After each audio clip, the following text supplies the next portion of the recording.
Hello everyone, Adrienne here. So today I am doing another absinthe review. This is one of nearly a dozen samples that I received from the Star Whiskey Distillery, and I'm very excited to try these. I knew these would last me a while.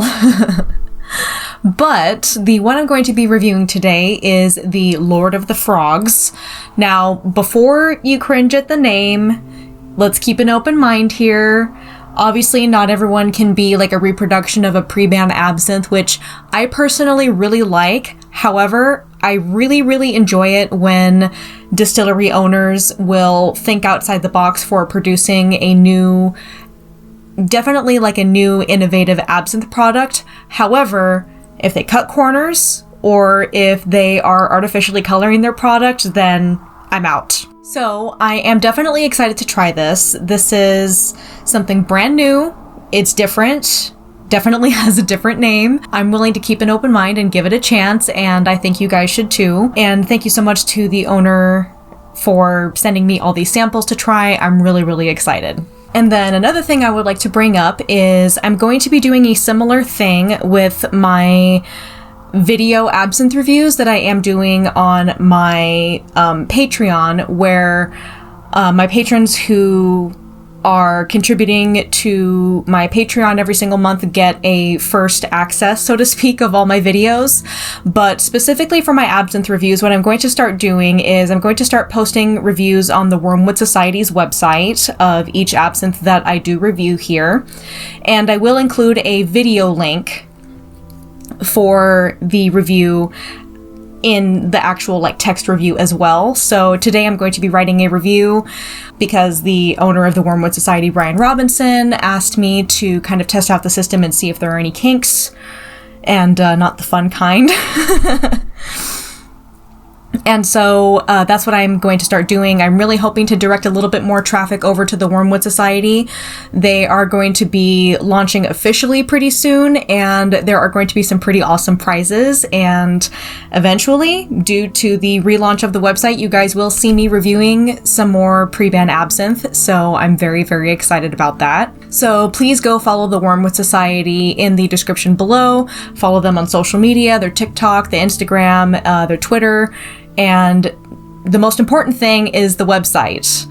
It is one of the most extensive resources for absinthe and reviews of absinthe out there. So the whole point of the Wormwood Society is to make sure that absinthe consumers are educated and can make an educated decision on what absinthe to go purchase and which ones to avoid. So it's pretty much a very similar purpose to what I serve here on my channel. So if you support what I do here on my channel for furthering absinthe education and helping people make an educated decision on what brands to try out, then please go follow and support the Wormwood Society. Okay, so let's read a little bit about Lord of the Frogs. In the well deep on his throne, through the water can be seen the one frog that everyone is already calling the Lord of the Frogs. This absinthe was distilled according to an original recipe from 1870 from the Val de Travers, the country of origin of absinthe. It was elaborately macerated by hand and then distilled. Then, in a second maceration process with a large number of different herbs, the very dense color and flavor intensity was created. It has a very complex aroma density, which is characterized by aniseed, fennel, and wormwood notes. Its long finish reveals fruity notes of raisins and dark chocolate. So that's definitely really interesting. Like I said, this distillery really does like to think outside the box with their products that they produce, and I really appreciate that kind of ingenuity. But again, if they're basing it in part on traditional absinthe, which it seems like this one is, and they are doing something new and innovative with it, or doing like a new take on a traditional absinthe, I totally, fully support any kind of projects like this. So I'm really excited to try this. I've seen pictures of the starting color for Lord of the Frogs, and I'm a little bit worried, but I have been assured by the distillery owner that it is all natural. Again, if the color is like really deep, I don't really have an objection to it as long as it's natural. Like same thing with like Louche or purple absinthe or anything like that. As long as they're naturally colored and they're not artificially colored, I'm okay with it. All right, so now time to reposition the camera and evaluate the appearance and the louche, and then get on to our thoughts about everything else. All right, guys, I have taken off the seal for Lord of the Frogs. I'm really excited to see how this goes. Ooh, that actually smells really, really good, so that's kind of exciting.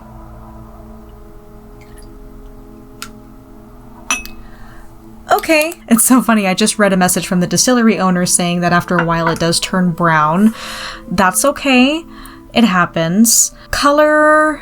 Oof. See, the color's really nice and crystal clear and everything, so I'm really happy about it being crystal clear. However, the amber color, just slightly off-putting. So for clarity and for how nice and crystal clear it is, I will go ahead and give it 3.5 stars. But actually I'll call it 3.75 stars because part of it was my fault. It did take me a little while to get to these absinthes. I did have these light protected until I was ready to review them, so that's just something to keep in mind. So yeah, I will say 3.75 stars just because it was my fault for taking a little while longer than I had anticipated to review these, but we will see how it goes. So 3.75 stars. Alright, so let's go ahead and begin the process of the louche and see how this goes.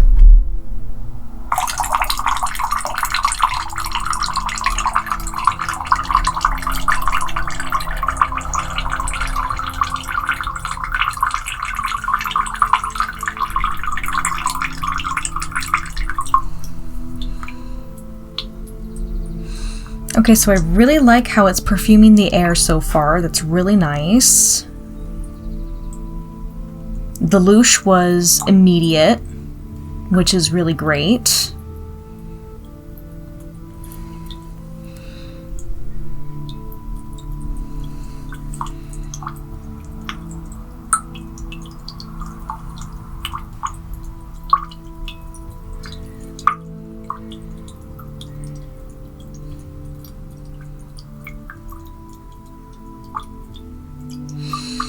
It's definitely perfuming the air really, really nicely.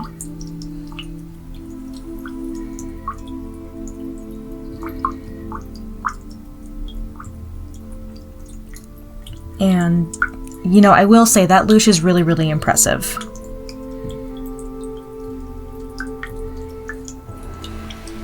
Okay, I think I'll call that good. So, while the starting color wasn't too impressive, and again, that's partially my fault because I did take a while to review this, however, the louche is gorgeous. It's showing up a little bit more green on camera than it is in real life. It's kind of showing like I kind of want to say a dull, like golden yellow color in real life, more so than a green. But nevertheless, that louche is impenetrable. Like it definitely passes the light test, and I'm really excited about that, and that's very, very promising. So for louche, I'm going to go ahead and give it 5 stars for how nice and thick and opalescent that is. And the way that it's perfuming the air is actually really, really making me happy here. So I'm excited to try this. If the aroma is anything like the flavor, then I think I'll like this. You know, this is definitely different. Again, I really appreciate it when distilleries do color outside the lines because that means that they're showing innovation. But I also like it that they are, you know, abiding by traditional standards while coloring outside the box. So, okay, I'm going to reposition the camera and we are going to get a load of the aroma and the flavor and mouthfeel and give our final thoughts. So the queen of absinthe over here is a doofus. Apparently, I thought I was filming this entire part of the aroma and the mouthfeel and the flavor, but apparently I forgot to hit record because I'm a genius. So because I have a limited amount of the sample that I can use here, and I am planning on filming a TikTok review of it here in a few minutes, I am just going to go ahead and summarize my points. I'm really glad that I took notes in between each part. And my husband just came home from the gym and he brought me a smoothie. So I will partake of the smoothie while I talk to you guys just a little bit about Lord of the Frogs. That's really good.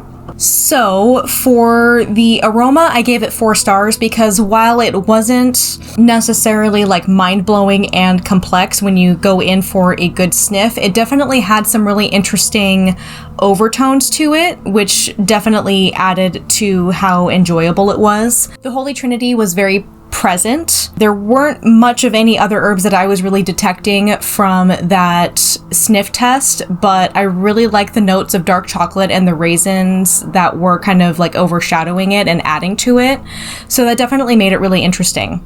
As for the flavor, I will say that it started out kind of bitter and botanical, but then you were introduced from the wormwood to the anise and the fennel, and then moving on to the mouthfeel, which was the wonderful like dark chocolate and raisin mouthfeel. And it was really interesting how it started out bitter and then it finished like really, really sweet and chocolatey and fruity. So that was, again, really, really interesting. And I definitely think that that's a really good selling point for this absinthe, is that the finish and the mouthfeel and the different dimensions of flavor that you get really add to it and make it a good absinthe, in my opinion. And then as for the mouthfeel, like I said, it was a very long, lingering mouthfeel. The more time that passes after you have swallowed, the more you're getting those dark chocolate and raisin notes. So for the aroma, I gave it 4 stars. For the flavor, I gave it 4 stars because while it wasn't spectacular, the finish and the mouthfeel really added to it and stepped it up a notch. And then the mouthfeel gets the rare 5 stars from me because of how complex and lingering it is.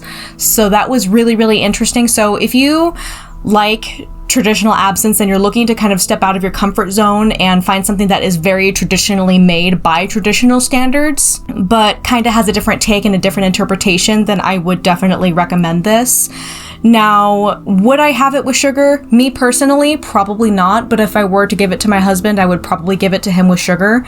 And when I film my TikTok review, I will definitely leave a little note here in this section saying like how different it was with sugar and whether it was more enjoyable with sugar. I personally think that because the finish is really nice and sweet and smooth, that it doesn't necessarily need sugar, but I'd be really interested to see what my husband thinks of it when sugar is added. So that being said, overall, it's a very good absinthe. So let me just go ahead and go through my scoring criteria that I took notes on. Okay, so for the appearance, I gave it 3.75 stars just because of the color degradation. I'm not necessarily an expert when it comes to the distillation process, but I think if the distillery owner could find a way to preserve the color a little bit more, I think that I would have given it maybe a 4 or maybe 4.5 star rating. As for the Louche, it was definitely 5 stars. It was so thick and impenetrable and definitely passed my light test. So the Louche was really good and very indicative of good full flavors and good distillation practices. So something to keep in mind. As for aroma, it was 4 stars because it wasn't necessarily like spectacular, but it hit all the marks and it had something interesting in the overtones of it that kind of sold me on it a little bit more. As for flavor, 4 stars, and then mouthfeel, 5 stars, because I think that this is like one of the best mouthfeels that I have ever tasted personally.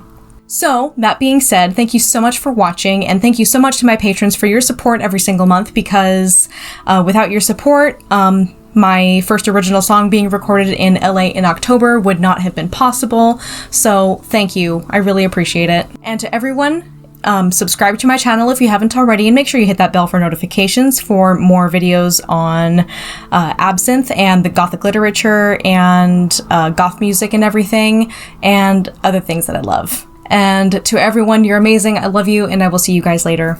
Bye!